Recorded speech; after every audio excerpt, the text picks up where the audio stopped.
Hello students, I am S.B. Thakur, known as Thakur Sir in Delhi. अपना channel physics by Thakur sir. कैसे हैं बच्चों?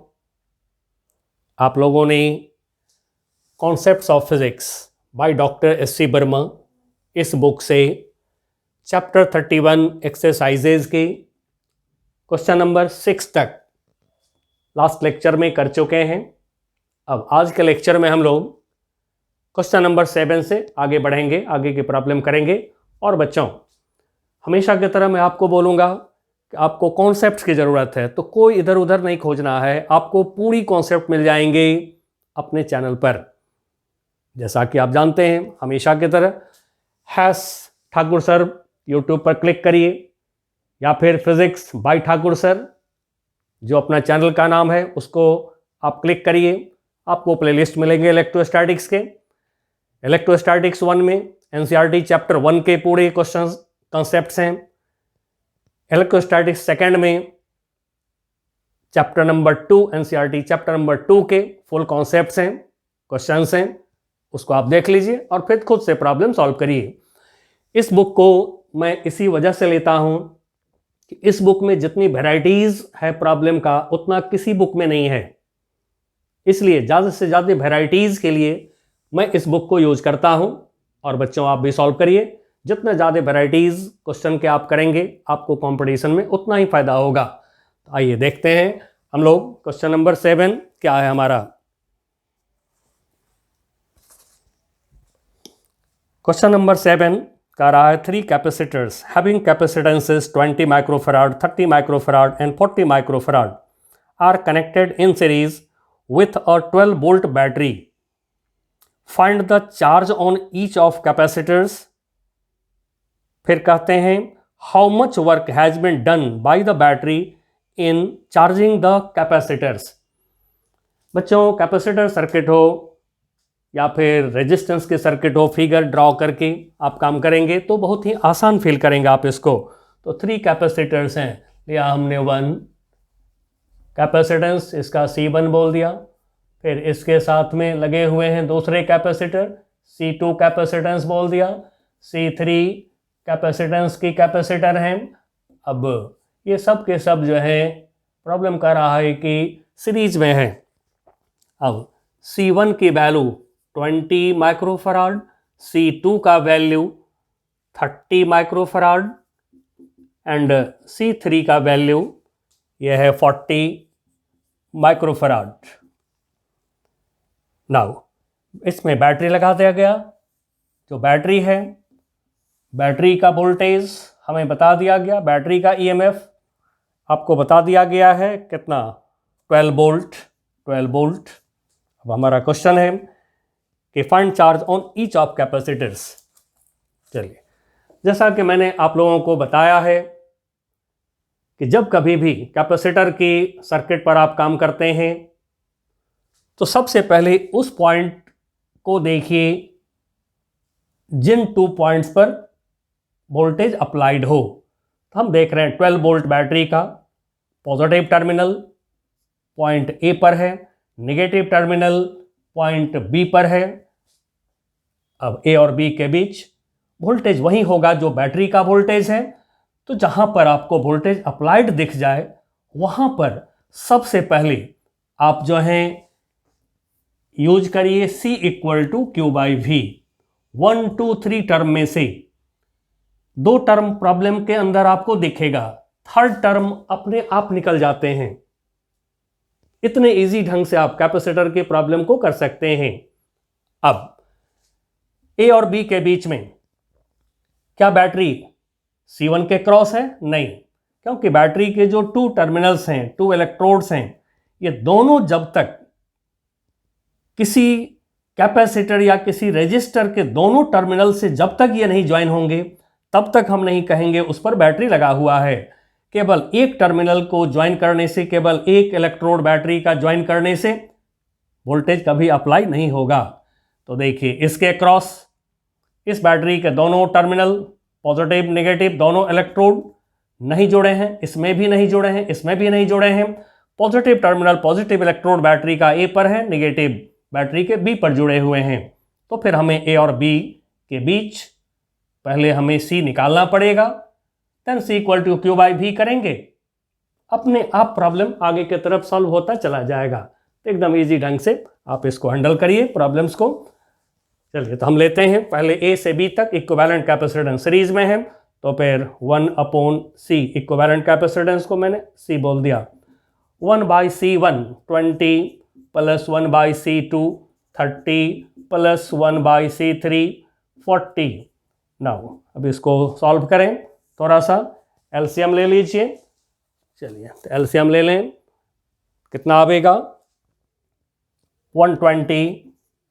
120 now 6 plus 4 plus 3, तो ये हो गया 13/120 and so C equal to हो गया हमारा 120/13 माइक्रोफैराड। अब between point A and point B जो हमारा कैपेसिटेंस हो गया अब सी, ये हमें मिल गए हैं। ए और बी पॉइंट के बीच ये 12 वोल्ट की बैटरी लगे हुए हैं। अब देखिए एक कैपेसिटर के दोनों टर्मिनल पर, बैटरी के दोनों टर्मिनल यानी कि कैपेसिटर के एक प्लेट से बैटरी का एक इलेक्ट्रोड, कैपेसिटर के दूसरे प्लेट से बैटरी का दूसरा इलेक्ट्रोड जुड़ गया यदि, तो हम समझ जाएंगे इस पर ये वोल्टेज अप्लाइड हो गया। तब जो है फार्मूला इस पर हम डालते हैं, एक ही फार्मूला को आप यूज करते रहिए कैपेसिटर में, अपने आप प्रॉब्लम सॉल्व होता रहेगा। तो फिर हम लेते हैं बिटवीन ए एंड बी जो इक्विवेलेंट कैपेसिटर है उसके लिए, फॉर इक्विवेलेंट कैपेसिटर लगाया इस पर हमने formula C equal to Q by V. अब C का वैल्यू हमें मिल गया है कितना 120/13। Q का वैल्यू देखिए नहीं है, तो फिर Q छोड़ दीजिए ज्यों का त्यों। वोल्टेज की वैल्यू हमें मालूम है इसके क्रॉस 12। नाउ अब इसको थोड़ा सॉल्व कर दें, क्रॉस मल्टीप्लाई करिए एंड सॉल्व कर दीजिए।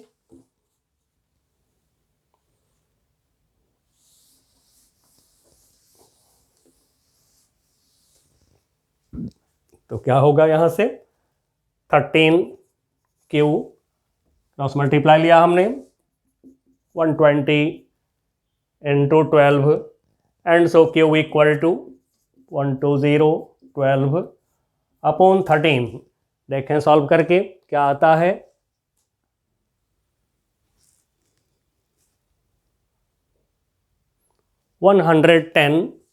दिस इज 110 और यूनिट क्या होगा, तो हम लोग कैपेसिटेंस माइक्रो में ले रहे हैं एंड सो यूनिट होगा माइक्रो कूलम। अब बच्चों जैसा कि आपको पता है कि सीरीज में सभी पर चार्ज सेम होते हैं, सारे कैपेसिटर पर चार्ज सेम होते हैं। यदि हम चार्ज दिखाना चाहें तो इस पर प्लस क्यू, इस पर minus Q, similarly plus Q minus Q plus Q minus Q plus Q minus Q. अब कैपेसिटर में हमेशा पॉजिटिव प्लेट का चार्ज लेते रहिए, बिकॉज 1 2 3 ये तीनों टर्म हमें पॉजिटिव लेना होता है, तो पॉजिटिव चार्ज लेते हुए आगे बढ़ते रहिए, करते रहिएगा। अब चार्ज हमें ईच कैपेसिटर में मिल गया, तो फिर यहां पर हम मेंशन कर लें सीरीज में सब में चार्ज सेम, तो थोड़ा यहां मेंशन कर लें हम लोग same on capacitors of capacitances C1 C2 and C3 सभी पर चार्ज सेम है। अब नेक्स्ट पार्ट हमारा क्या था, नेक्स्ट पार्ट हमारा है निकालना है हमें how much work has been done by the battery in charging the capacitor. चलिए तो फिर वर्क निकालना है। तो जैसा कि देख रहे हैं बैटरी ने चार्ज क्यू सप्लाई किया है, बैटरी से चार्ज क्यू सप्लाई हुआ है जो कैपेसिटर पर आया है, तो फिर हम निकाल लेंगे work done equal to Q into V. जैसा कि आपको पता है energy supplied by battery Q into voltage of battery, energy equal to work done and so work equal to Q into V. Now Q कितना है 110, V कितना है हमारा 12, दिस इक्वल टू, इसको सॉल्व कर दें तो कितना हो जाएगा, सॉल्व कर दें तो ये हो जाएंगे हमारे 1.33 10⁻³ और यूनिट माइक्रो जूल लिख सकते हैं, माइक्रो जूल, ठीक है, या फिर आप इसको जूल में यदि कन्वर्ट करना चाहें तो कन्वर्ट कर सकते हैं, ठीक है। यदि जूल में कन्वर्ट करना चाहें तो जूल में भी कन्वर्ट कर सकते हैं, 10⁻⁻6 1 माइक्रो जूल 10⁻⁻6 जूल, मल्टीप्लाई करिए तो क्या हो जाएगा 1.33 10⁻⁻³ जूल। आंसर मैच करना हो तो थोड़ा सा आंसर को भी सॉल्व करके देख लिया करेंगे।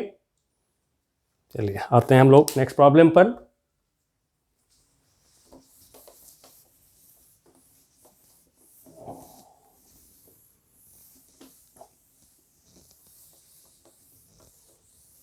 हमने लेक्चर 9 के दरमियान लूप रूल लगा के, किरचॉफ्स रूल लगा करके कैपेसिटर में चार्ज पोटेंशियल निकालने का तरीका भी सीखे हैं, तो आप वो भी देख लेंगे। Kirchhoff's loop rule, Kirchhoff's junction rule, इसको लगा करके कैपेसिटर में कैसे चार्ज निकालें, पोटेंशियल डिफरेंस निकालें, ये आप सीखे हैं लेक्चर 9 में, इलेक्ट्रोस्टैटिक्स पार्ट 2 के लेक्चर 9 में, ठीक है। आइए नेक्स्ट प्रॉब्लम पर हम आते हैं, प्रॉब्लम नंबर 8। और हमने वहाँ पर जहाँ पर हमने लेक्चर 9 में लूप रूल इन कैपेसिटर सिखाया है, किरचॉफ्स लॉ इन कैपेसिटर सिखाया है, वहाँ पर क्वेश्चन नंबर 8 को मैंने यूज कर दिया था। लूप रूल से हमने उसको निकाला है, एग्जाम्पल के लिए मैंने क्वेश्चन नंबर 8 को ही यूज किया था, बट यहाँ पर मैं मेथड चेंज कर दूंगा क्योंकि एक मेथड हमने आपको दिखा दिया है। चलिए, कह रहा है find the charge appearing on each of the 3 capacitor shown. एक कैपेसिटर, फिर यहाँ से जो है दूसरी कैपेसिटर, अगेन यहाँ से कोई थर्ड कैपेसिटर है, दे आर कनेक्टेड। अब एक बैटरी लगा हुआ है जिसकी वोल्टेज है 12 वोल्ट, मैं V इक्वल टू लिख रहा हूँ 12 वोल्ट, वोल्टेज ऑफ बैटरी भी 12 वोल्ट। अब ये जो कैपेसिटर है इसको A से डिनोट कर दिया गया है फिगर में, इस कैपेसिटर को B से डिनोट कर दिया है, इस कैपेसिटर को C से डिनोट किया गया है। नाउ कैपेसिटेंस इसका मैं C1 बोल रहा हूँ, इसका मैं C2 बोल रहा हूँ, इसकी कैपेसिटेंस को C3 बोल रहा हूँ। नाउ प्रॉब्लम हमें दे रहा है C1 equal to 8 microfarad, C2 equal to 4 microfarad and C3 equal to 4 microfarad. अब हमें निकालना क्या है, find charge appearing on each of the 3 capacitors. चलिए, जैसा कि अभी अभी हम लोगों ने किया है ठीक उसी तरह से बैटरी के पॉजिटिव टर्मिनल जहाँ पर ज्वाइंट है वहाँ मैं X लिख रहा हूँ, बैटरी की जो नेगेटिव टर्मिनल है ये जहाँ पर कनेक्टेड है उसको मैं Y लिख दे रहा हूँ, ठीक है। ऐसा कि जानते हैं आप लोग, ये जो बड़ी लाइन होता है बैटरी में, पॉजिटिव इलेक्ट्रोड पॉजिटिव टर्मिनल को शो करते हैं, नेगेटिव इलेक्ट्रोड नेगेटिव टर्मिनल को शो करते हैं बैटरी में, जैसा कि ऑलरेडी आप जानते हैं। तो क्या देख रहे हैं, X और Y इन दोनों पॉइंट के बीच वोल्टेज अप्लाइड है। पॉइंट X पॉइंट Y किसी एक कैपेसिटर का 2 एंड्स नहीं है, तो फिर हमें देखना होगा कि X Y के बीच कितने कैपेसिटेंस हैं। उसी पर सबसे पहले हम इक्वेशन अपना यूज करेंगे C equal to Q by V। बस ये स्टार्टिंग खाली आप याद रखेंगे कि जिस पॉइंट पर वोल्टेज अप्लाइड हो उन 2 पॉइंट्स पर आपको कैपेसिटेंस निकालना है और पहला स्टेप यहीं पर लेना है, C equal to Q by V। Problem अपने आप आगे बढ़ते चला जाएगा आपका। तो देखते हैं X Y के बीच में कितना कैपेसिटेंस है। चलिए जंक्शन पर कुछ नाम लिख रहे हैं, यहाँ पर हमने लिख दिया Z। अब ये पॉइंट Y है तो ये भी पॉइंट Y होगा। जैसा कि मैंने आपको बताया है 2 पॉइंट के बीच यदि कोई सिस्टम नहीं है तो 2 पॉइंट सेम होते हैं। इस 2 पॉइंट के बीच कोई सिस्टम नहीं है तो फिर ये दोनों पॉइंट हमारा सेम होगा। ठीक है, इस 2 पॉइंट के बीच में कोई सिस्टम नहीं है तो ये भी पॉइंट हमारा सेम होगा।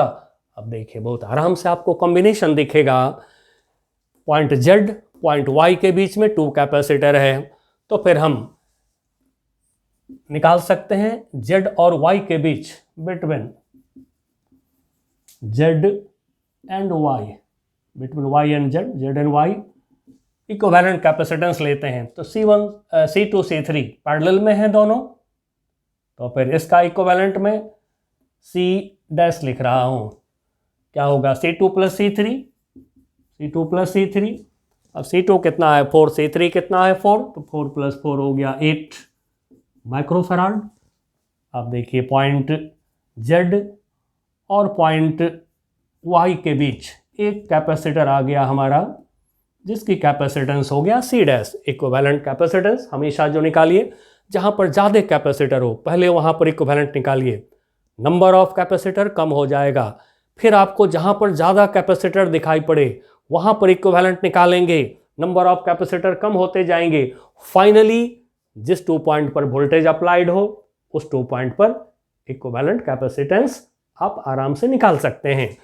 अब देखिए Z और X के बीच एक कैपेसिटर है, ये point X, this point X, Z के बीच एक कैपेसिटर है C1 कैपेसिटेंस का।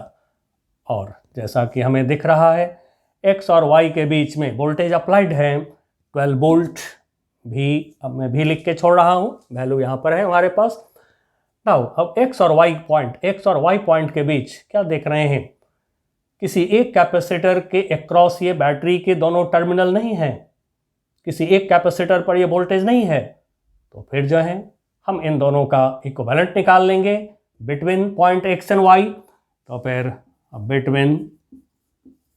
Between points X and Y, short में लिख रहा हूं between points X and Y।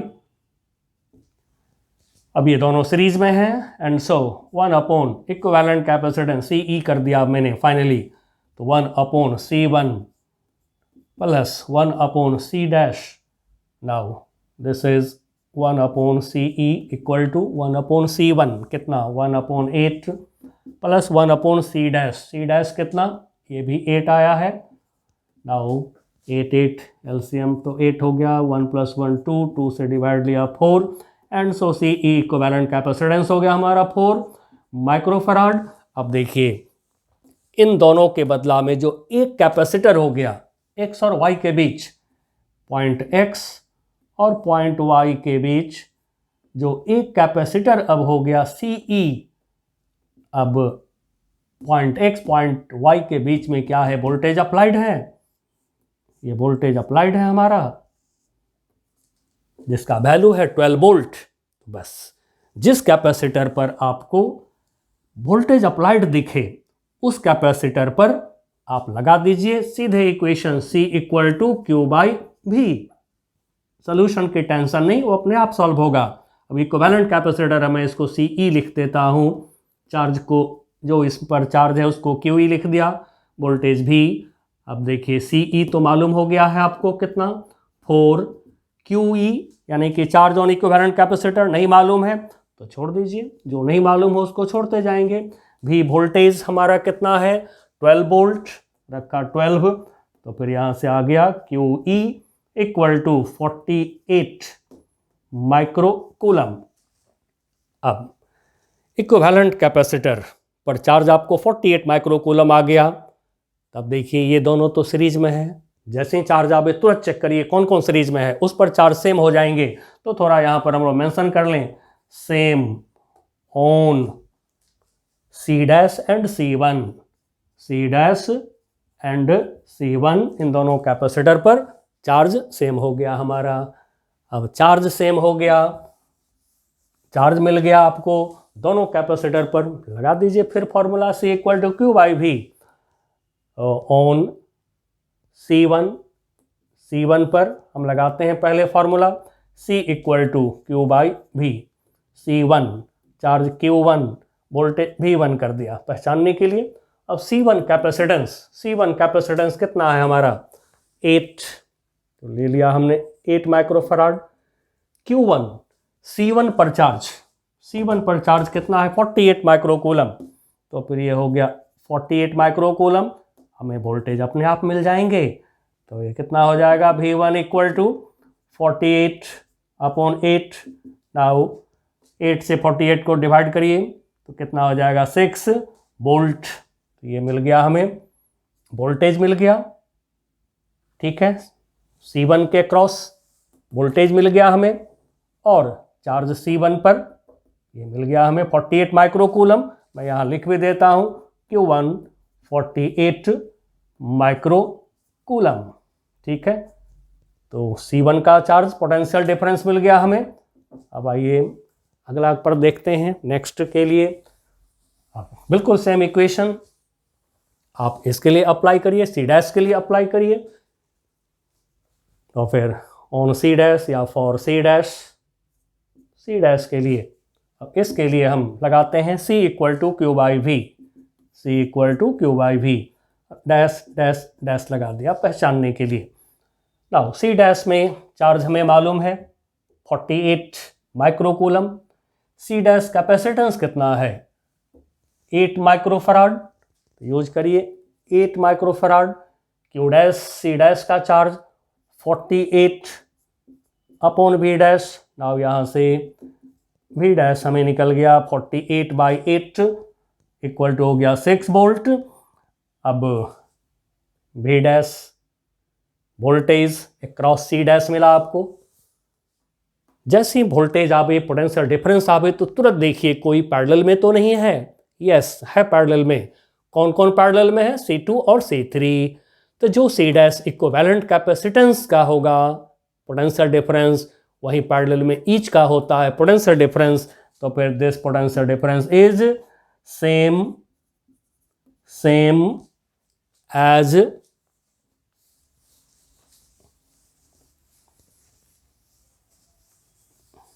या same across C2 and C3। अब C2 पर हम लगाते हैं C equal to Q by V। तो फिर फॉर C2 के लिए C equal to Q by V, C2 Q2 V2 कर दिया। नाउ C2 कैपेसिटेंस हमें मालूम है कितना 4, रख दिया 4। Q2 चार्ज नहीं मालूम है, Q2 वोल्टेज V2, C2 का वोल्टेज 6 मालूम है, and so Q2 equal to C2 capacitor पे चार्ज क्या हो गया हमारा 6 4 जा 24 माइक्रोकूलम। फिर वोल्टेज क्या है C2 के क्रॉस 6 वोल्ट। तो इस तरह से C2 कैपेसिटर का चार्ज पोटेंशियल मिल गया हमें। अब C3 जैसा कि देख रहे हैं कि बिल्कुल सेम है, सब चीज़ सेम है, तो फिर इसको डायरेक्ट आप लिख लेंगे। तो फिर C3 के लिए फॉर C3 सब कुछ सेम है, जो C2 के लिए है वोल्टेज वहीं C3 का भी है, जो कैपेसिटेंस है C2 का वहीं C3 का भी है। तो फिर जो C2 के लिए काम किए सेम काम आप करेंगे। तो फिर चार्ज Q3 C3 पर चार्ज 24 माइक्रोकूलम, एंड जो वोल्टेज होगा C3 का V3 लिख दे रहा हूँ 6 वोल्ट। इस तरह से बहुत आसानी से जो है निकल जाते हैं कैपेसिटर की पोटेंशियल डिफरेंस, कैपेसिटर पे चार्ज। और आपके पास 2 मेथड है, जैसा कि मैं हिंट कर दिया हूँ, किरचॉफ लूप रूल लगा करके भी आप इसको सॉल्व करते हैं, और general method C equal to Q by V लगा दीजिए ईच कैपेसिटर पर, अपने आप फटाफट आंसर निकलते हैं। चलिए आते हैं अब हम नेक्स्ट प्रॉब्लम पर।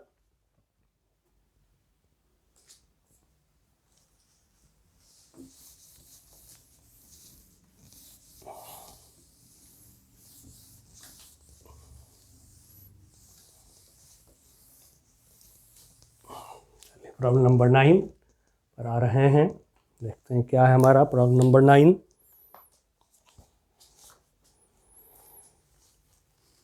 नंबर 9 क्वेश्चन है, इसमें फिगर दिया गया है आपको, C1 की वैल्यू दिया गया हमें capacitor C1 equal to 4 microfarad, C2 दिया गया है 6 माइक्रोफेराड, अब फिगर दिया गया, ये फिगर दिए गए हैं इस तरह से, ये हमें फिगर दिया गया है। अब ये ए है, फिगर ए है। नाउ C1, इसको C1 बोला गया, इसको भी C1 बोला गया, C2 इसको भी C2 बोला गया। अब यहाँ से एक टर्मिनल दिखाया गया। अब हमसे क्वेश्चन किया गया है, calculate the equivalent capacitance of the combination between the points indicated. हाँ, यहाँ बीच में एक वायर भी है, plane wire.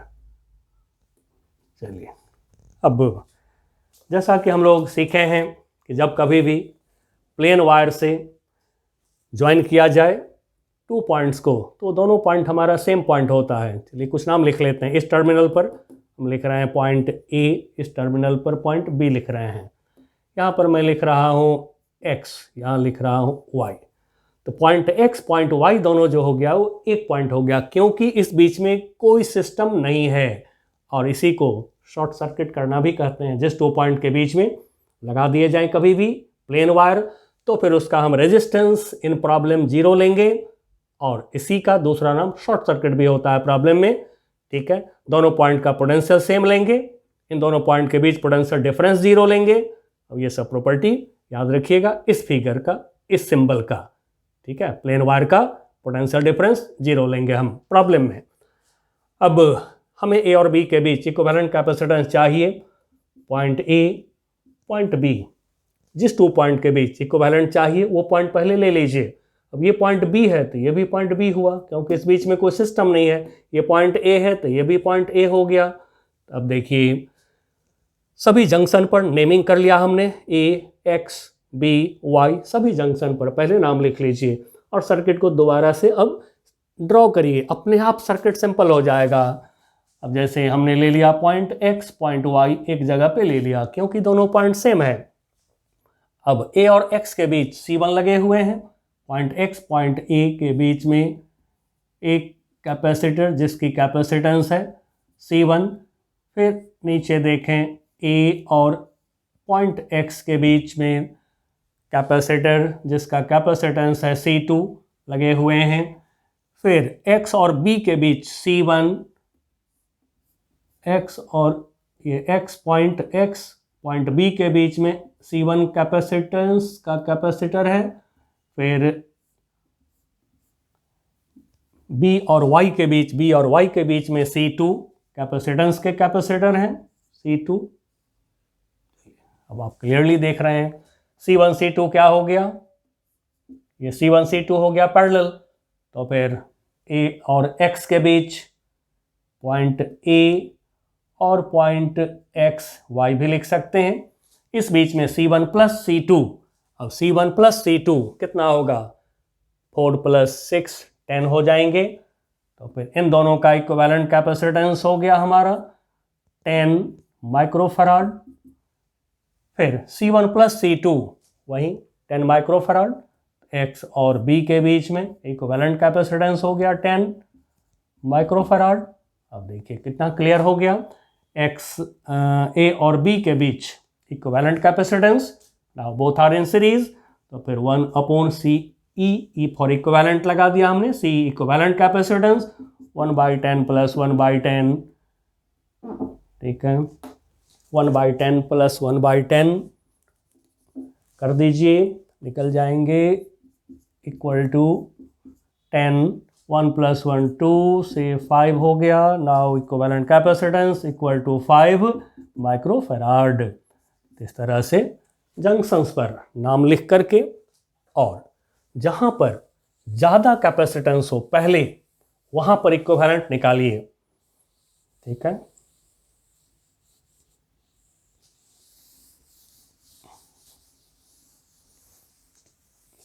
Next part B है, 9 का पार्ट बी। अब इसमें बहुत सारे कैपेसिटर्स लगे हुए हैं, ठीक है। C1 C2 C1 C2, again C1 C2,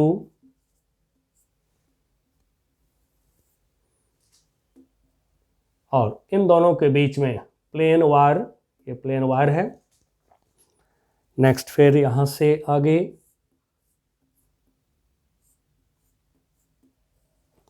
यहाँ से आगे, ओ नहीं, थोड़ा सा फिगर को दोबारा से देख लेंगे। C1 C1 है ऊपर, और नीचे है C2 C2 C2 C2 है नीचे। नाउ थर्ड लाइन में है C1 C1, फिर C1 C1, and fourth line में है C2 C2 C2 C2, और ये ऐसे कनेक्टेड हैं दोनों पॉइंट। हमें टर्मिनल दिया गया है ये दोनों, इसके बीच हमें इक्विवेलेंट चाहिए। मैं इसको A इसको B लिख रहा हूँ। अब देखिए, अभी पार्ट A में जो हम लोगों ने काम किया, अब मैं उसको यूज कर दे रहा हूँ। इसका इक्विवेलेंट हम लोगों ने लिया है, आया है कितना, 5 माइक्रोफैराड। इसका इक्विवेलेंट भी आया है 5 माइक्रोफैराड।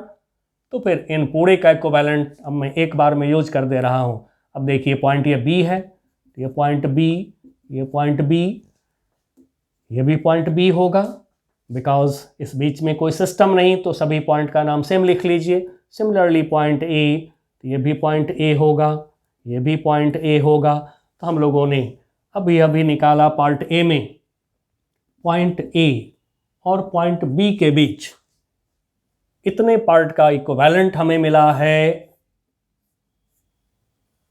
5 माइक्रोफैराड।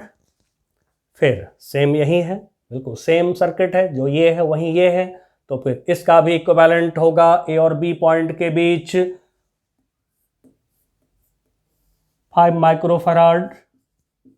अब देखिए, ये दोनों क्या हो गया, between point A and B parallel में हो गया, and so net capacitance, equivalent capacitance will B 5 + 5 = 10 microfarad. इस तरह से यदि आप एक पार्ट कभी निकाल लेते हैं, अब बिल्कुल सेम मिलता है, तो फिर आप इसको शॉर्ट में कर सकते हैं, क्योंकि इस पार्ट को आप समझ चुके हैं। तो इसी पार्ट का इक्विवेलेंट हमने पहले लिख लिया 5 माइक्रोफैराड, इस पार्ट का इक्विवेलेंट लिख लिया हमने 5 माइक्रोफैराड, दोनों पैरेलल में दिख गया, इक्विवेलेंट तुरंत निकल गया। तो इस तरह से जब कभी एक से ज़्यादा पार्ट हो तो फिर गौर करेंगे, तो टाइम की बचत होगी। आइए नेक्स्ट प्रॉब्लम पर हम आ रहे हैं। अब नेक्स्ट प्रॉब्लम हमारा क्या है, प्रॉब्लम नंबर 10। प्रॉब्लम नंबर 10 में भी सर्किट दिखाया गया है।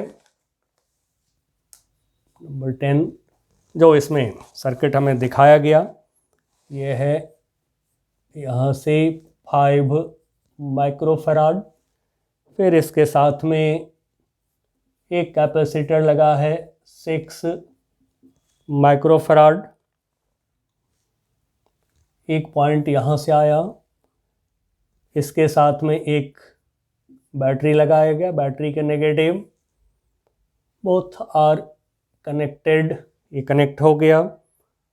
अब एक पॉइंट यहाँ पर है, यहाँ से एक प्लेन वायर आया और प्लेन वायर से कनेक्ट कर दिया गया 6 माइक्रोफैराड को, ठीक है। इसकी वोल्टेज हमें दे दिया गया है 10 वोल्ट।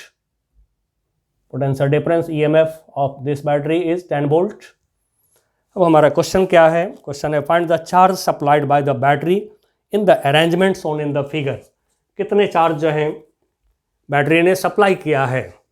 चलिए जंक्शंस देखें जहाँ पर बैटरी अप्लाइड है, तो बैटरी की पॉजिटिव टर्मिनल यहाँ पर है, मैं इसको A बोल दिया। बैटरी के नेगेटिव टर्मिनल यहाँ पर कनेक्टेड है, टर्मिनल यानी electrode, negative plate, positive plate, positive terminal point A, negative plate, negative terminal point B.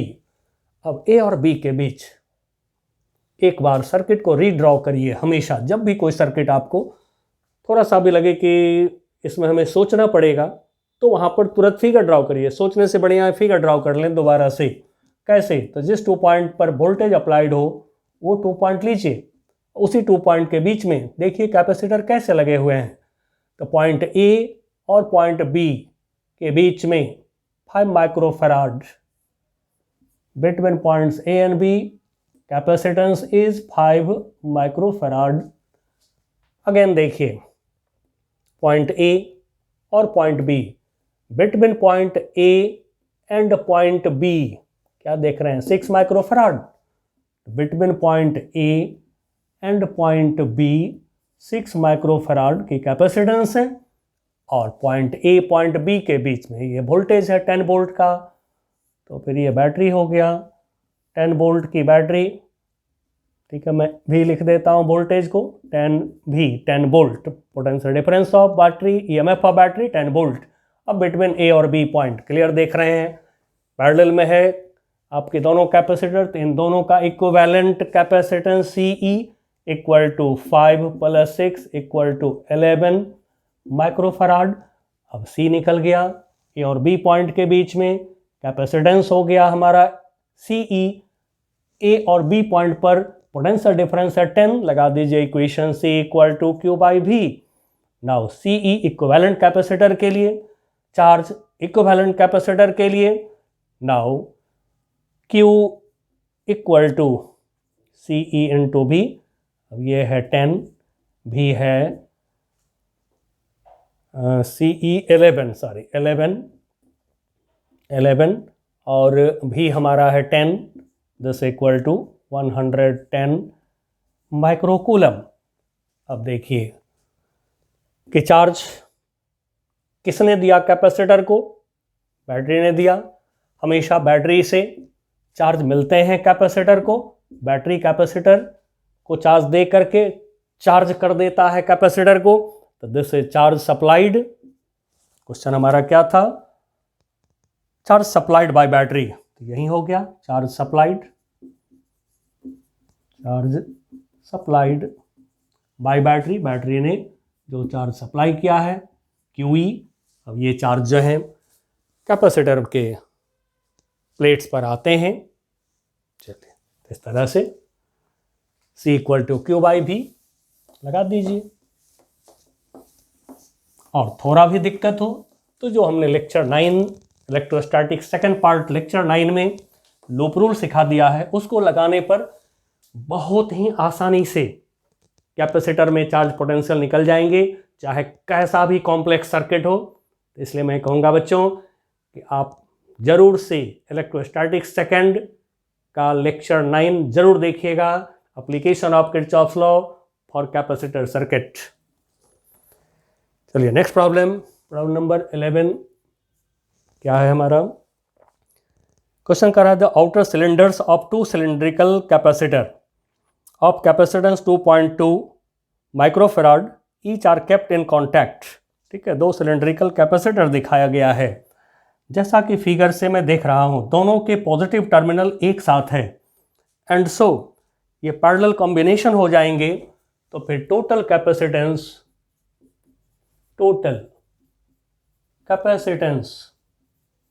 ठीक है, 2 सिलेंड्रिकल कैपेसिटर दिखाया गया है, दोनों के पॉजिटिव टर्मिनल क्लियरली दिख रहा है एक साथ है। तो फिर पॉजिटिव नेगेटिव टर्मिनल्स जब कैपेसिटर के एक साथ होते हैं तो पैरेलल कॉम्बिनेशन। तो ये पैरेलल कॉम्बिनेशन है, तो टोटल कैपेसिटेंस मैं C लिख रहा हूँ इसको, this will be equal to 2.2 एक का कैपेसिटेंस है, तो 2.2 + 2.2 इक्वल टू हो जाएंगे 4.4 माइक्रोफैराड। एंड जो बैटरी लगाया गया है, battery of EMF 10 volt connected, जो बैटरी लगाया गया है उसका EMF, चलिए मैं इस बार EMF को एप्सिलॉन लिख देता हूँ, आप चाहें तो भी लिख सकते हैं, एप्सिलॉन EMF और भी voltage EMF voltage. This is equal to कितना था 10 वोल्ट, 10 वोल्ट। अब हमारा क्वेश्चन है find the total charge supplied by battery to the inner cylinders, यानी कि कैपेसिटर में जो सिलेंड्रिकल कैपेसिटर है उसके इनर प्लेट्स पर कितने चार्ज आ रहे हैं। तो charge on plates of capacitor Q equal to C into V।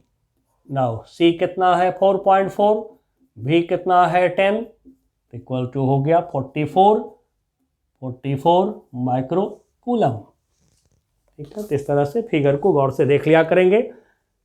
और यदि पॉजिटिव टर्मिनल एक कैपेसिटर का दूसरे कैपेसिटर के पॉजिटिव टर्मिनल से ज्वाइंड हो, उनके नेगेटिव टर्मिनल से एक साथ हो, तो ये पैरेलल कॉम्बिनेशन होता है हमारा। नेक्स्ट प्रॉब्लम नंबर 12 क्या है इसमें, two conducting spheres of radius R1 and R2, दो स्फीयर बताया गया, एक का रेडियस R1, दूसरे का रेडियस जो है, चलिए मैं थोड़ा दिखा भी देता हूँ इसको। ठीक है, एक का रेडियस R1, दूसरा स्फीयर है, इसका रेडियस R2, किसी को थोड़ा बड़ा छोटा आप सपोज कर सकते हैं, जब प्रॉब्लम में नहीं बोला है तो किसी को बड़ा छोटा आप ले सकते हैं। आर केप्ट वाइडली सेपरेटेड, ये जो हैं दूर दूर हैं, अलग अलग हैं, दूर दूर रखा गया है। Separated from each other, what are their individual capacitances. मान लीजिए इसका कैपेसिटेंस है C1, इसका है C2, तो जैसा कि आप पढ़े हैं स्फेरिकल बॉडी का जो कैपेसिटेंस होता है 4 pi epsilon naught into radius, दूसरे का होगा 4 pi epsilon naught into radius. Spherical body का capacitance 4 pi epsilon naught into radius. आगे हैं if the spheres are connected by a metal wire, यदि स्फीयर्स को एक मेटल वायर से हम कनेक्ट कर दें। अब बच्चों आपने पढ़ा है कि यदि दो चार्ज बॉडी कांटेक्ट में आ जाएं, चाहे डायरेक्ट टच करें या कंडक्टिंग वायर से उसको जोड़ दिया जाए, positive charge flows from high potential to low potential या negative charge flows from low potential to high potential. अब चार्ज का फ्लो कब तक होगा, जब तक इनके पोटेंशियल सेम नहीं होते हैं। तो थोड़ी देर में पोटेंशियल क्या हो जाएगा, दोनों का सेम हो जाएगा थोड़ी देर में। ठीक है, या तो चार्ज इधर से इधर जाएंगे या इधर से इधर जाएंगे। देन आगे देखिए क्वेश्चन क्या कहते हैं, if spheres are connected by a metal wire what will be capacitance of the combination. आगे कर रहे हैं think in terms of series parallel connection. अब आपने पढ़ा है पैरेलल कॉम्बिनेशन में पोटेंशियल डिफरेंस क्या होता है, ईच कैपेसिटर का सेम, तो it is like parallel combination, क्योंकि पोटेंशियल डिफरेंस यानी कि वोल्टेज यानी कि पोटेंशियल दोनों का सेम हो गया है, तो potential difference same, potential same parallel combination को इंडिकेट करता है। And so it is similar to parallel combination, ये पैरेलल कॉम्बिनेशन के सिमिलर है। ठीक है, क्वेश्चन में कहा गया है think in terms of series and parallel combination, parallel connection, तो ये पैरेलल कॉम्बिनेशन पैरेलल कनेक्शन के सिमिलर हैं। And so total capacitance equivalent capacitance CE equivalent capacitance total capacitance will be C1 plus C2 यानी 4 pi epsilon not R1 plus 4 pi epsilon not R2, 4 pi epsilon not common ले लिया, R1 plus R2। इस तरह से bodies में भी आप apply कर सकते हैं इसको, बशर्ते कि आप कंफर्म हो लें कि सबके पोटेंशियल सेम है, तो फिर आप like parallel combination of capacitor formula use कर सकते हैं। नेक्स्ट क्वेश्चन 13 में क्या है, क्वेश्चन नंबर 13 क्वेश्चन में हमें एक सर्किट दिखाया गया है। चलिए सर्किट को ड्रॉ करते हैं। कैपेसिटर 1 2 3, फिर दूसरे रो में उसी तरह से 1 2 3 कैपेसिटर लगाए गए हैं। इसी तरह से थर्ड रो भी है, 3 रोज हैं, 1 2 3 कैपेसिटर, ये लगा दिया गया। नाउ अब जो टर्मिनल्स हैं इसके उसको बोला गया A and B. Each of the capacitors shown in figure has a capacitance 2 microfarad. सबकी कैपेसिटेंस सेम है, मैं इसको सी लिख दे रहा हूँ, सबको सी लिख दिया हमने, सबकी कैपेसिटेंस सी है और सी दिया गया है 2 माइक्रोफैराड। आगे क्वेश्चन है find the equivalent capacitance of the assembly between the points A and B. पहले ए और बी के बीच इक्विवेलेंट हमें निकालना है। देन उसके आगे कह रहे हैं suppose a battery of 60 volts is connected between A and B, find potential difference appearing on the individual capacitors. चलिए तो पहले हम लोग कैपेसिटेंस की बात करते हैं। तो ये पॉइंट बी है, तो ये भी पॉइंट बी होगा। पॉइंट ए है तो ये भी पॉइंट ए होगा। और पॉइंट ए पॉइंट बी के बीच क्या देख रहे हैं, 3 कैपेसिटर्स। क्लियर है कि सीरीज में है।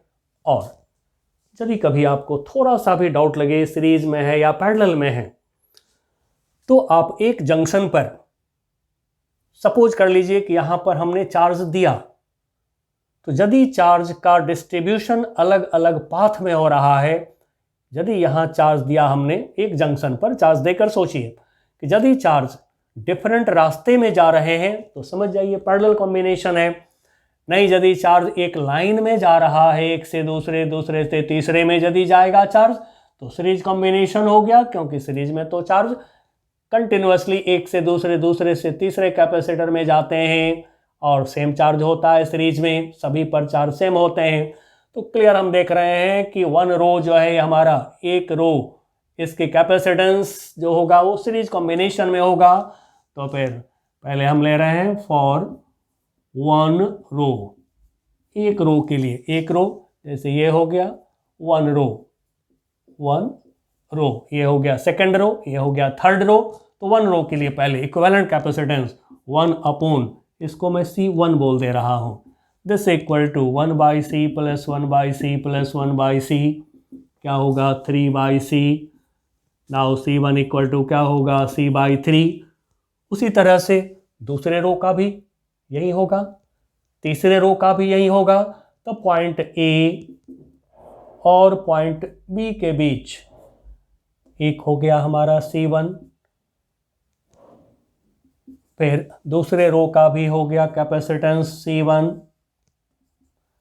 तीसरे रो का भी, थर्ड रो का भी कैपेसिटेंस हो गया C1। अब आप क्लियरली देख रहे हैं कि ये तीनों क्या हैं, पैरेलल में हैं।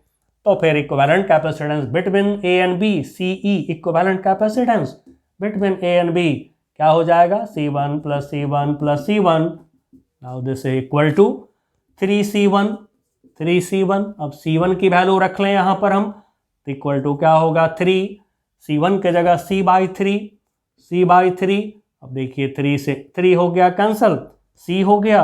अब C का वैल्यू कितना है, 2 माइक्रोफैराड, तो ये हो गया 2 माइक्रोफैराड। अब इस तरह से पहले सिंबॉलिक सोल्यूशन यदि आप करते हैं तो टाइम की बचत होती है, तो इसलिए C1 CE लिखकर पहले आप सोल्यूशन कर लीजिए, फिर न्यूमेरिकल वैल्यू लास्ट में डाल लीजिए।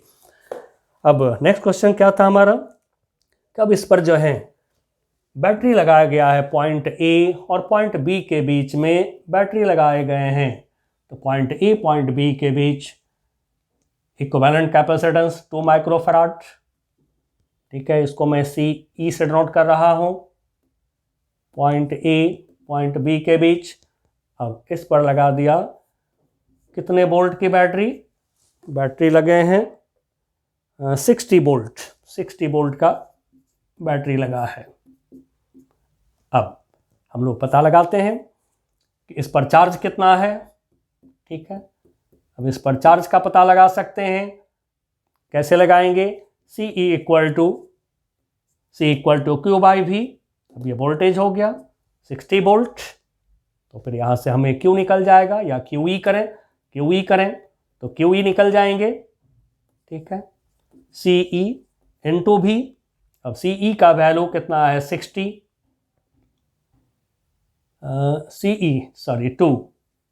टू माइक्रोफराड इंटू 60 यानी कि 120 माइक्रो कूलम। अब चार्ज हमें मिला है इसमें इक्विवेलेंट कैपेसिटेंस में। इसी तरह से इन तीनों में आप चार्ज निकाल सकते हैं। पॉइंट ए पॉइंट बी के बीच पोटेंशियल डिफरेंस कितना है, 60 वोल्ट। ठीक है, तो फिर C1 के क्रॉस हम लगाते हैं फॉर C1। चलिए थोड़ा सा मैं बैटरी दिखा देता हूं यहां पर, ताकि सोचना थोड़ा आसान हो जाएगा हमारे लिए। ये 60 वोल्ट का बैटरी लगे हुए हैं, V इक्वल टू 60 वोल्ट। तो देखिए इस पर भी 60 वोल्ट है, इस पर भी 60 वोल्ट है, इस पर भी 60 वोल्ट है, क्योंकि पैरेलल में है सब। पॉइंट ए पॉइंट बी के बीच में वोल्टेज 60 वोल्ट। तो फिर किसी पर भी आप लगाइए पहले equation, C equal to Q by V। Now C1 के लिए हम पहले लगा रहे हैं equation, C equal to Q by V, Q1 V। C1 की वैल्यू C बाई 3, Q1 मालूम नहीं है, V 60। नाउ यहाँ से हम इसको सॉल्व कर दें तो कितना हो जाएगा, 20। Now Q1 equal to 20 into C। अब देखिए C का वैल्यू हमें मालूम है 2, तो 20 इंटू 2 यानी 40 माइक्रोकूलम। अब C1 में आपको चार्ज मिल गया। अब देखिए जरा गौर से, C1 जो है 1 2 3 का इक्विवेलेंट है, तो फिर सब में चार्ज आपको मिल गया। Q1 इसमें चार्ज, Q1 इसमें चार्ज, Q1 इसमें चार्ज, सब में चार्ज मिल गया आपको। ठीक है, जो ये लाइन है वहीं ये लाइन है, वहीं ये लाइन है, सेम है। Q1 सब में चार्ज आपको मिल गया। ठीक है, अब कॉम्पिटिशन्स में अब प्लस माइनस करने में टाइम लगेगा आपको, बिकॉज ये बुक जो हम सॉल्व कर रहे हैं कॉन्सेप्ट ऑफ फिजिक्स, ये हम कंपटीशन के लिहाज से सॉल्व कर रहे हैं। अदरवाइज एनसीईआरटी का तो फुल सोल्यूशन कर ही चुके हैं आप। ठीक है, मैं करवा चुका हूँ फुल सोल्यूशन एनसीईआरटी की, प्लेलिस्ट बने हुए हैं सोल्यूशन ऑफ एनसीईआरटी का। तो अब कंपटीशन पॉइंट ऑफ व्यू से थोड़ा सा हमें सोचना चाहिए। तो इसलिए Q1 सब पे लिख लिया हमने, बिकॉज एक रो में जो है वहीं दूसरे रो में है, सब चीज़ सेम है तीनों रो में। तो फिर अब जो है किसी एक पर चार्ज और पोटेंशियल कैपेसिटेंस तीनों का रिश्ता यूज करिए। तो फिर फॉर ईच कैपेसिटर के लिए लगाया equation C equal to Q by V। अब हमने चार्ज को Q1 बोल दिया हुआ है, तो Q1 लिख देता हूं। C ईच कैपेसिटर का C कितना हमारा है, ईच कैपेसिटर का जो कैपेसिटेंस C था कितना था, 2 माइक्रोफराड 2। ठीक है, इक्वल टू Q1 ये कितना है 40 upon V। Now V equal to क्या होगा, 40 बाई 2 इक्वल टू 20 वोल्ट। तो ईच कैपेसिटर का वोल्टेज हो गया 20 वोल्ट। अब देखिए सीरीज में तो वोल्टेज ऐड होता है, तो ये 1 2 3 सीरीज में है, तो 20 प्लस 20 प्लस 20 क्या देख रहे हैं, 60 वोल्ट हो गया। तो A से B तक टोटल पोटेंशियल डिफरेंस सीरीज में वोल्टेज ऐड होता है, तो V प्लस V किया 3V हो गया, 60 वोल्ट हो गया। A और B के भी 60 वोल्ट ऑलरेडी अप्लाइड है। चलिए इस तरह से आप जांच भी कर सकते हैं कभी कि हमने सही निकाला कि नहीं निकाला। ठीक है, सीरीज में वोल्टेज ऐड होता है, पैरेलल में क्या होता है वोल्टेज, जैसा कि आप देख रहे हैं सबका वोल्टेज क्या है, सेम। तो पैरेलल में वोल्टेज सेम, सीरीज में charge same. Now next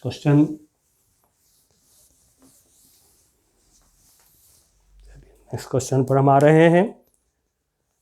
next question हमारा है question number 14।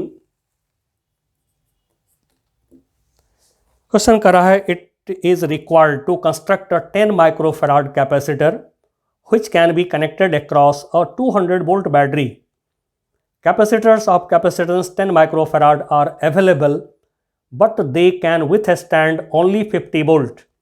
Design a combination which can yield the desired result. चलिए, ऐसा क्वेश्चन एनसीईआरटी में भी आपको मिल चुका है। तो कह रहे हैं क्या, एक अरेंजमेंट बनाना है। कैसा अरेंजमेंट बनाना है? तो जो अरेंजमेंट बनाना है ये है 10 माइक्रोफैराड का कैपेसिटेंस होना चाहिए, ये होना चाहिए, और 200 वोल्ट बैटरी से इसको कनेक्ट कर सकें। मतलब कि 200 वोल्ट बैटरी यदि हम लगाते हैं 200 वोल्ट पर, यदि हम इसको यूज करें कॉम्बिनेशन को, तो कैपेसिटर डैमेज ना हो हमारा। तो फिर रिक्वायर्ड वोल्टेज जो है ये है 200 वोल्ट। इसके लिए हमारे पास बहुत सारे कैपेसिटर दे दिया गया है। तो गिवन कैपेसिटर्स हैं, बहुत सारे कैपेसिटर्स हैं। इसको मैं C डैश के नाम से बोल देता हूँ। यह है ईच कैपेसिटर जो गिवन है 10 माइक्रोफैराड, और इसके जो मैक्सिमम वोल्टेज हैं, maximum potential difference PD each capacitor का, चलिए इसको मैं लिख दे रहा हूं V dash, this is equal to 50 volt.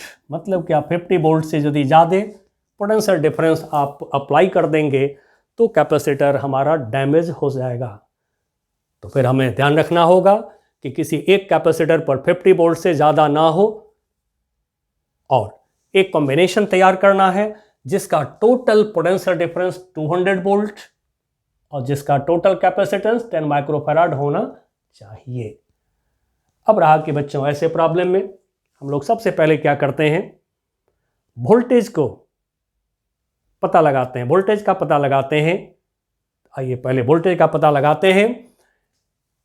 यदि हम सीरीज में ऐड करते हैं कैपेसिटर्स को, सीरीज में ज्वाइन करते हैं कैपेसिटर्स को, तो जैसा कि अभी अभी बात की हम लोग, वोल्टेज ऐड होता है V1 plus V2 plus V3, इस तरह से ऐड होता है।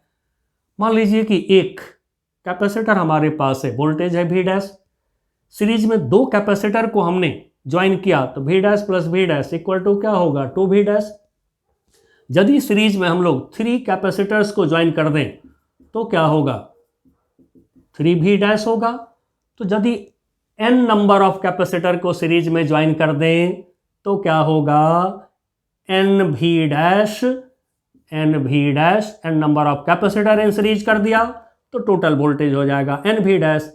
2 कैपेसिटर को ज्वाइन किया तो 2V डैश, 3 कैपेसिटर को ज्वाइन किया सीरीज में तो 3V डैश। तो सीरीज में n कैपेसिटर को यदि ज्वाइन कर दें तो NV डैश हो गया।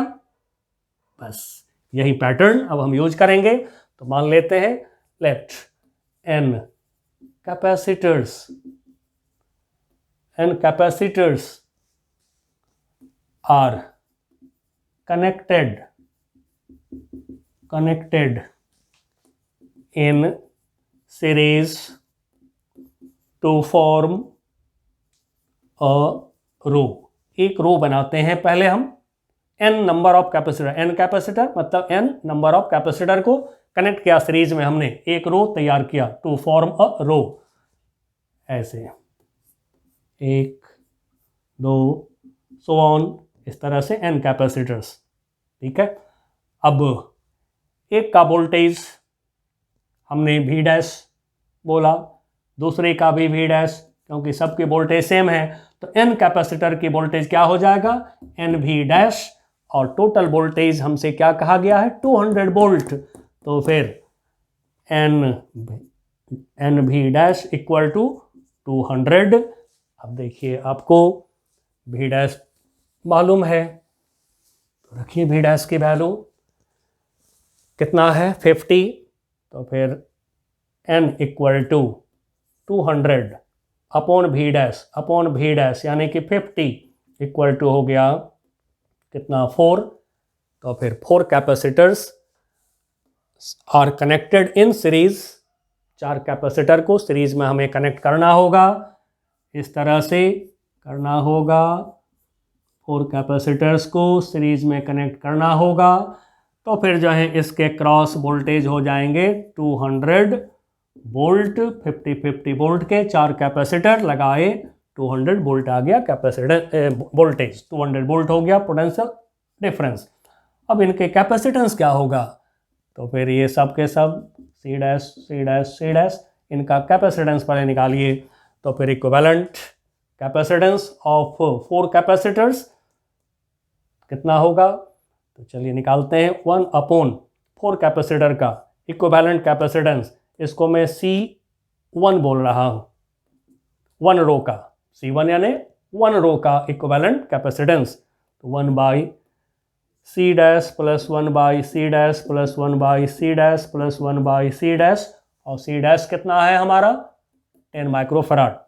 ठीक है, now this is equal to क्या हो गया 4/C डैश, देयरफॉर C1 1 रो का equivalent capacitance, C dash upon 4 यानी कि 10/4 5/2 माइक्रोफराड। अब देखिए बच्चों क्या हो गया, 1 रो का कैपेसिटेंस तो 5/2 माइक्रोफराड हो गया, जबकि हमें चाहिए कितना 10 माइक्रोफराड। तब आप क्या करेंगे, जो ये रो तैयार किए हैं 4 कैपेसिटर का, इसमें कम अधिक नंबर ऑफ कैपेसिटर नहीं कर सकते हैं। यदि कम करेंगे तो फिर वोल्टेज कम हो जाएगा, यदि ज़्यादा करेंगे नंबर ऑफ कैपेसिटर बढ़ाएंगे तो वोल्टेज बढ़ जाएंगे, वोल्टेज बढ़ेगा तो कैपेसिटर डैमेज होगा। तो फिर ऐसी हालत में अब हम करेंगे क्या, ऐसे ऐसे रोज को अब हम पैरेलल में कनेक्ट करेंगे। तो 1 रो का वोल्टेज 200 वोल्ट है, 2 रो को यदि पैरेलल में लगाया आपने, वोल्टेज यही 200 वोल्ट रहेगा। 3 रो को आप पैरेलल में लगाएंगे, वोल्टेज यही रहेंगे, लेकिन कैपेसिटेंस बढ़ता जाएगा। 1 रो का कैपेसिटेंस है C1, तो 2 रो का कैपेसिटेंस क्या होगा पैरेलल में, C1 प्लस C1 2C1। 3 रोज को पैरेलल में लगाएंगे तो कैपेसिटेंस क्या होगा, C1 plus C1 plus C1 3C1। तो मान लीजिए कि हम लोग M rows, if M rows यानी M number of rows of capacitors इस तरह के M रोज, 4 कैपेसिटर के M rows are in parallel, यदि पैरेलल में होते हैं तो फिर यहां पर वोल्टेज, तो जैसा कि हमने कहा एक रो का वोल्टेज 200 वोल्ट, दूसरे रो का भी 200, कितने भी रोज पैरेलल में लगा देंगे वोल्टेज रहेगा सेम। कैपेसिटेंस पर आप गौर करिए, 1 रो का कैपेसिटेंस C1, 2 रो का होगा C1 प्लस C1 कितना होगा 2C1। ऐसे ऐसे 1 2 3 रोज को पैरेलल में लगाया तो C1 plus C1 plus C1 3C1। तो फिर यदि M रोज को पैरेलल में लगाएंगे तो कैपेसिटेंस क्या होगा, 3 रोज का हो गया 3C1, 2 रो का हो गया पैरेलल में 2C1, 3 रो का 3C1। तो फिर M रोज का क्या होगा, MC1 कैपेसिटेंस, टोटल कैपेसिटेंस। अब टोटल कैपेसिटेंस है आपको लाना है कितना 10 माइक्रोफराड, तो 10 माइक्रोफराड के इक्वल होना चाहिए। अब M इक्वल टू यहां से निकाल लीजिए, M इक्वल टू कितना होगा, M इक्वल टू हो जाएगा हमारा 10/C1, 10/C1। अब C1 की वैल्यू रखिए तो 10 C1 की वैल्यू 5/2, 5/2 2 गया न्यूमरेटर में, 5 2 जा इक्वल टू हो गया 4। एंड सो कॉम्बिनेशन कैसा हुआ, तो फिर कॉम्बिनेशन या कनेक्शन कहिए, कॉम्बिनेशन कनेक्शन 4 रोज, M का वैल्यू 4 तो 4 रोज होगा, each row has 4 capacitors in series. Each row has 4 capacitors in series combination. ठीक है, थोड़ा सा यहाँ पर एक वर्ड और बढ़ा दीजिए, अच्छा रहेगा आपको। 4 रोज, रोज कैसे लिए हैं, पैरेलल में लिए हैं, तो 4 rows in parallel, in parallel combination, 4 rows parallel combination में होना चाहिए। And each row has 4 capacitors in series. तो फिर टोटल कैपेसिटर कितना यूज किया आपने, तो टोटल कैपेसिटर्स इक्वल टू एक रो में 4 कैपेसिटर, तो फिर 4 रोज में कितना होगा, 4 इंटू 4 16। चलिए बच्चों, हम लोग 14 तक कर लिए हैं। अब नेक्स्ट क्लास में हम लोग इसके आगे के प्रॉब्लम्स करेंगे और आप भी सॉल्व करिए, आप सॉल्व करते चलिए आगे की तरफ, आपसे सॉल्व होगा। मिलते हैं अगली क्लास में, तब तक के लिए बाय बाय।